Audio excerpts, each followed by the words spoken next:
Hi guys! Welcome to my channel Proactive Mom. My name is Lisa Elbas and today I'm gonna talk about nurturing child's brain. Using some easy techniques described in the book The Whole Brain Child, we can help our kids to integrate different parts of the mind so they can thrive emotionally, intellectually and socially.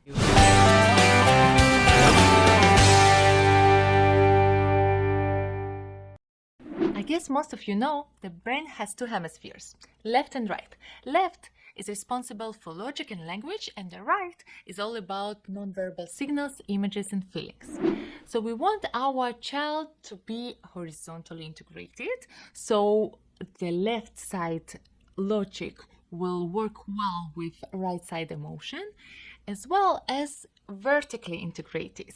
So the lower parts of the brain will work well with the higher parts of the brain. In the book, they describe this as downstairs and upstairs brain. It's fascinating to know that downstairs brain is actually primitive reptile brain that keeps us awake in the case of danger. So we can freeze, run, or fight. The upstairs brain is where our analytical thinking takes place, where we make decisions taking into consideration how our actions will impact others using empathy and morality. I tried some techniques described in this book and I can assure you guys this works. First strategy that I'm going to talk about is connect and redirect. In simple words, that means that in case of tantrum or inappropriate behavior, we just simply want to connect with our child's feelings, to calm down his right brain emotion, and only when he's ready, we can talk to his left brain logic and try to redirect his behavior in a desired way. I'll give you a simple example. I took my son Michael to the playground and everything went fine until one boy came and just took his car. So my son Michael just got confused. He didn't know what to say to the boy or to take the toy back. He just ran to me crying, seeking for help. So first thing that I did, I hugged him, I wiped his tears, and then I asked him, Michael, what happened? And then he looked at me and said, boy took my car. So once I calmed down a little bit his emotions, I hugged him. He was really open to explain and to show me what happened. And we discussed different ways how to resolve the issue. So first of all, it's kind to share toys, but if in this specific situation he wants the toy back, so you can go and ask nicely the boy to give you the toy back. These kind of situations happen every day. And just the simple hug and talking about the emotions rather than just giving directions to the child what to do makes the whole difference. What also works for me very well, it's to talk at the same level, eyes to eyes, make a good eye contact with him. And then also on our way back, in the car, I talked to Michael and we discussed what happened in the park or what happened in the school. And we discussed those moments and how we could improve them for the next time. Next strategy is name it to tame it. We need to try to help our kids to learn to tell and retell the stories of what happened to them and try to give the name to the emotion they experienced. I found this very helpful to the toddler as he could have better control and understanding of the situation. I'll give you an example. I took my son to the occupational therapy one day and everything went great until last 5 minutes of the session. She put him on the big ball and explained him what to do, but I'm not sure even what happened. He got confused or he was tired at that time. He didn't quite understand what to do and how to proceed in the specific exercise. So he pushed her away. And at that moment, the therapist just stopped the session and she told him, Michael will do this exercise next time. So he gave her this angry look, ran to me, hugged me, and then whispered, Mom, I'm sad. I was so happy to hear those words, that he was sad, and he told me that he was sad. It means that he understood the emotion that he was experiencing and was kind of in control. And we talked about this, and he came down next and sat next to me. Later on, in a few moments, while I was having a conversation with the therapist, he came over to her and gave her a kiss. That was wow moment.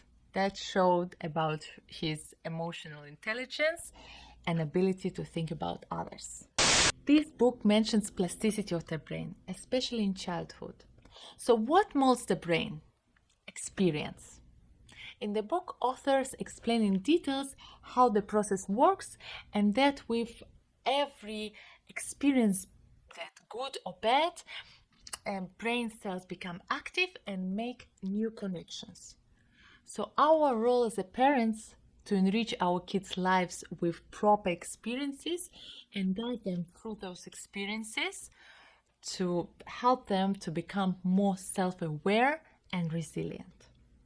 I will give you an example. I was thinking about this strategy for a while, and I decided to take this to our family dinner table. My son is very picky eater, and back in time, what I did, I just will put laptop, tablet, or my phone in front of him and just give him as many spoons as I can. Now, a few months ago, I decided with my husband that we need to make a change. So we'll have the dinner with no devices on the table together and just have nice conversation. Of course, it didn't work from the beginning, but consistency works. We tried a few times. I asked Michael how was in school. I asked my husband to tell us how was at work, etc. And then I promised my son dessert at the end of the dinner, and then something fun that we'll do together. So he was curious what fun, and he finished his dinner.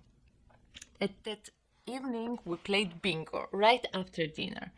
It was super fun. Next day, we repeated the same routine. We had dinner, we had conversations, we had dessert, and then bingo. So creating a positive memories is very important. Enjoyable rituals and family fun can help your kids to overcome some difficulties in life, as in my case was family dinner. So last thing I'm going to talk about is exercising the upstairs brain. The authors talk a lot about different techniques and provide with multiple examples in the book how to exercise the upstairs brain and make sure that downstairs and upstairs work together. I found the most important technique for toddler is just to ask questions, as many as you can. Ask questions in the car, at home, in the playground. I'll give you an example with vitamins. Of course, when I offer my son to take vitamins, the first reaction of downstairs brain is no, I don't want to take vitamins. But then I will ask him, okay, I have 2 vitamins, orange and black. Which one you want first? Orange vitamin or black? Sometimes he will not answer. Oops. I will ask him which vitamin he wants to take first, yellow or orange. This one that I put in the syringe or that one that I put in the small cup. It gives him control to choose and exercises his ability to think and decide. That's it. Hopefully you gain some knowledge and useful tips. Please hit the like and subscribe to my channel. In my next video, I'm going to talk about different activities that help to balance between left and right side of the brain. That's especially important for kids with speech delay. So stay tuned. Bye-bye.